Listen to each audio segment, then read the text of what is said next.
अश्वत्थामा बलिर्व्यासो हनुमांश्च विभीषणः कृपः परशुरामश्च सप्तैते चिरंजीविनः। सप्तैतान् स्मरेन्नित्यं मार्कण्डेयं तथाष्टमं जीवेद वर्षशतं साग्रमृत्युर्वर्जितः। प्रिय बंधुओं नमस्कार। आज हम अष्ट चिरंजीवियों में भगवान विष्णु के छठे अवतार भगवान परशुराम की चर्चा करेंगे। भगवान परशुराम का जन्म वैशाख मास की शुक्ल पक्ष की तृतीया तिथि को हुआ था। तृतीया तिथि अक्षय तृतीया के रूप में जिसको जाना जाता है। अक्षय का अर्थ होता है जिसका कभी क्षय नहीं होता, यानी नष्ट नहीं होता। अब नष्ट क्या नहीं होता, यानी पुण्य कर्मों का नष्ट नहीं होता। उस दिन पुण्य कर्म बढ़ते हैं।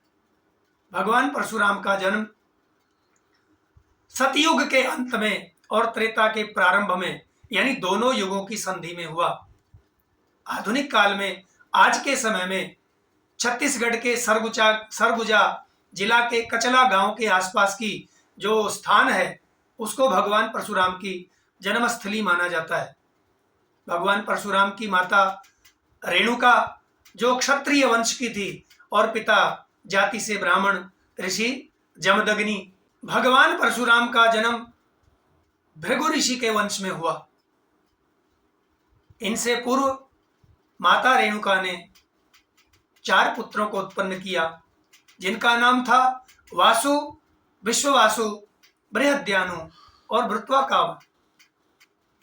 लेकिन ऋषि जमदग्नि, इनके पिता, ऐसी संतान की इच्छा रखते थे जो पराक्रमी हो, जो विद्वान हो, जो न्यायशील हो, न्यायपरायण हो और करुणापरायण हो। इन्होंने यज्ञ किया, तपस्या की। इंद्र ने प्रसन्न होकर के इनको ऐसे पराक्रमी पुत्र का आशीर्वाद दिया, वरदान दिया। इनका वास्तविक नाम राम था। लेकिन परशुराम ने अपने जीवन में भगवान शिव की तपस्या की। भगवान शिव परशुराम के इष्ट देवता हैं। भगवान शिव ने प्रसन्न होकर इनको परशु नाम का अस्त्र प्रदान किया, जिनसे इनका नाम परशुराम हुआ, यानी ये परशु नाम के नाम से विख्यात हुए। जिस प्रकार से सूर्य वंश के कुलगुरु वशिष्ठ जी को माना जाता है, राजा जनक के कुलगुरु को सदानंद ब्राह्मण को माना जाता है, उसी प्रकार भारद्वाज गोत्र के कुलगुरु भगवान परशुराम माने जाते हैं।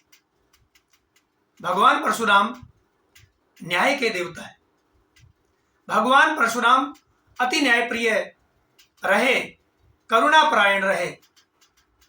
इन्होंने दुष्ट क्षत्रियों का, दुराचारी राजाओं का, विशेष करके हाय हे वंशीय राजाओं का 21 बार इस धरती से खात्मा किया, नष्ट किया। उसके पीछे एक कारण था।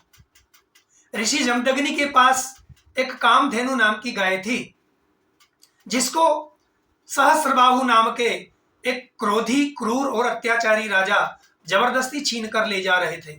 लेकिन उनके पिताजी ने उसका विरोध किया, और विरोध किया तो उन्होंने उस पर भाले इत्यादि से 21 घाव देकर मार डाला। पिता की मृत्यु का जब समाचार मिला तो इनकी माता रेणुका उनके वियोग में सती हो गई।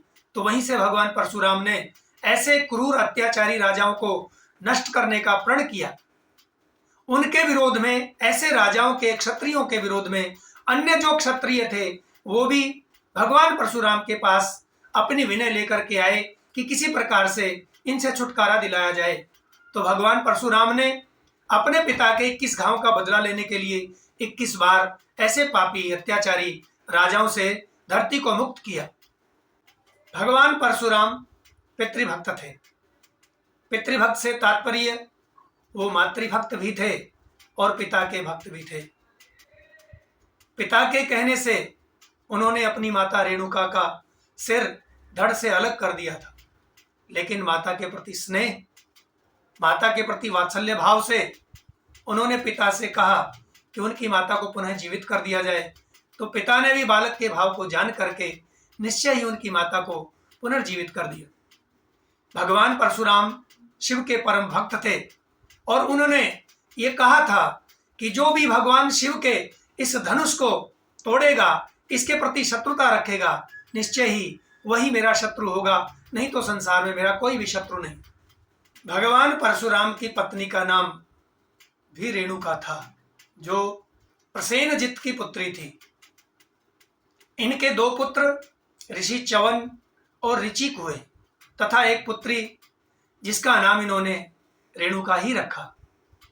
इनकी आरंभिक शिक्षा महर्षि विश्वामित्र के आश्रम में हुई, जहां इनको शारंग नाम धनुष की प्राप्ति हुई।